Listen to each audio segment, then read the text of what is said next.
क्या होगा अगर इंसान धरती के सबसे गहरे समुद्र में अब तक का सबसे खतरनाक न्यूक्लियर बम फोड़ दे? क्या हजारों फीट ऊंची सुनामी पूरी दुनिया मिटा देगी? क्या धरती फट जाएगी या फिर हमारी पूरी दुनिया अंतरिक्ष में भटक जाएगी?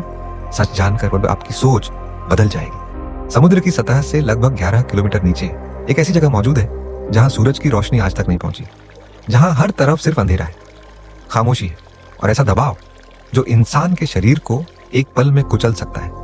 इस जगह का नाम है मारियाना ट्रेंच।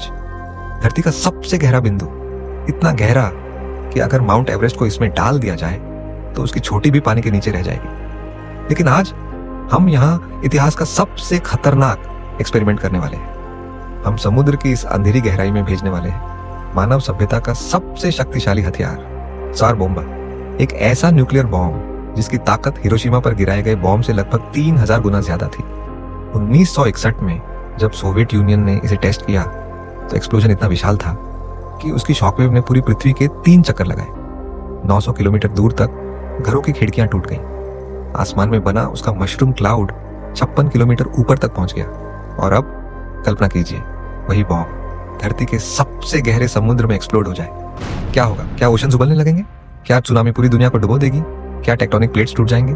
बॉम्ब धीरे धीरे समुद्र की गहराई में उतर रहा है। 1 किलोमीटर, 3 किलोमीटर, 7 किलोमीटर और अब 11 किलोमीटर नीचे मारियाना ट्रेंच की तलहटी में।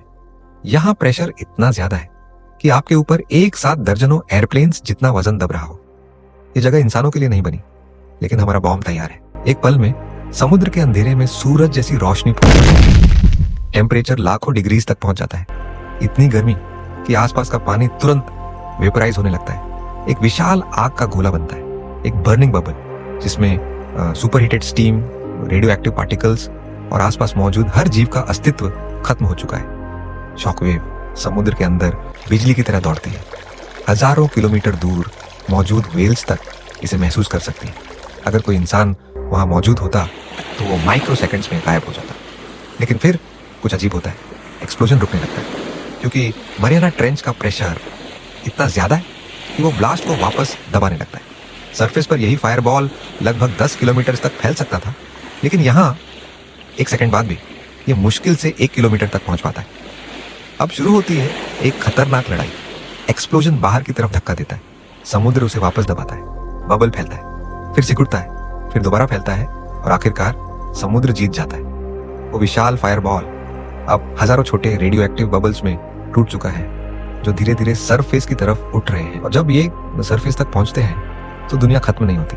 कोई जायंट अपोकैलिप्स नहीं आता, कोई कॉन्टिनेंट साइज्ड सुनामी नहीं उठती, क्योंकि डीप ओशन एक्सप्लोजन्स की एनर्जी हर दिशा में फैल जाती है। सरफेस तक पहुंचते पहुंचते उसकी ताकत काफी कम हो चुकी होती है। हो सकता है आसपास कुछ बड़ी लहरें उठे, कुछ शिप्स डैमेज हों, मरीन लाइफ को भारी नुकसान पहुंचे, लेकिन पूरी दुनिया वो सुरक्षित रहेगी। और अर्थक्वेक्स, अगर बॉम्ब टेक्टोनिक प्लेट्स के बीच एक्सप्लोड हो तो क्या वो सुपर अर्थक्वेक ट्रिगर कर सकता है? शायद नहीं। धरती पर हर साल ऐसे अर्थक्वेक्स आते हैं जिनकी एनर्जी त्सार बोम्बा जितनी या उससे ज्यादा होती नहीं। नेचर पहले से ही इससे कहीं ज्यादा ताकतवर है। एक बड़े वोल्केनिक इरूप्शन में निकलने वाली एनर्जी हमारे सबसे बड़े न्यूक्लियर बॉम्ब से हजारों गुना ज्यादा हो सकती है। लेकिन फिर सवाल आता है, क्या इतना बड़ा एक्सप्लोजन धरती की ऑर्बिट बदल सकता है? नहीं, बिल्कुल नहीं। धरती इतनी विशाल है कि न्यूक्लियर एक्सप्लोजन उसके सामने माचिस की चिंगारी जैसे है। पिछले 70 सालों में इंसान 2000 से ज्यादा न्यूक्लियर टेस्ट कर चुका है, लेकिन पृथ्वी की ऑर्बिट में 1 मिलीमीटर तक का फर्क नहीं आया।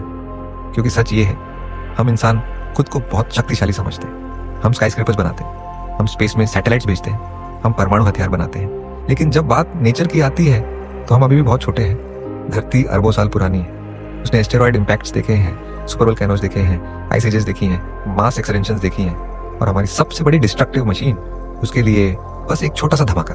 शायद यही सबसे डरावनी बात है कि इंसान अपनी पूरी ताकत लगाने के बाद भी धरती को हिला तक नहीं सकता।